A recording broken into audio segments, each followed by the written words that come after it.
இன்னைக்கு திராவிட முன்னேற்ற கழகம் அங்க இருக்கக்கூடிய ஆட்சியாளர்கள்னா திருப்பரங்குன்றத்துக்கு பக்தர்கள் வர்றாங்கன்னா ரெகுலேட் பண்ணணும். அதான் மாநில அரசினுடைய கடமை. எல்லாம் வாங்க, சரி ஓகே, நீங்க பொதுக்கூட்டம் போடணுமா போடுங்க, கண்டன ஆர்ப்பாட்டம் பண்ணணுமா பண்ணிக்கங்க, இதான் இடம், இதான் ரூல்ஸ், இதுக்குள்ள பண்ணுங்க. ஏன்னா இன்னைக்கு திராவிட முன்னேற்ற கழகத்துக்கு தெரியும், 4ஆம் தேதி திருப்பரங்குன்றத்துக்கு வரக்கூடிய முருக பக்தர்கள் பல லட்சங்களை தாண்டி வரப்போறாங்க. இது அவங்களுக்கும் தெரியும். இன்னைக்கு என்ன ஒரு வரக்கூடிய ஒரு பெரிய டேம்ல இருந்து வரக்கூடிய தண்ணி எத்தனை நாளைக்கு ஏட்டு போட்டு ஒரு நாள் வெடிக்கத்தான் போகுது.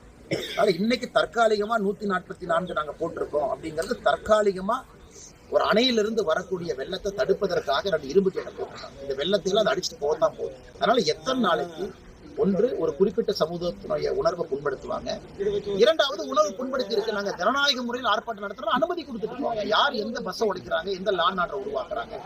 அதனால இதை திராவிட முன்னேற்ற கழகம், இருக்கக்கூடிய திமுக அரசு வேண்டுமென்றே மக்களை தூண்டுவதற்காகத்தான் அதை செய்யறாங்க.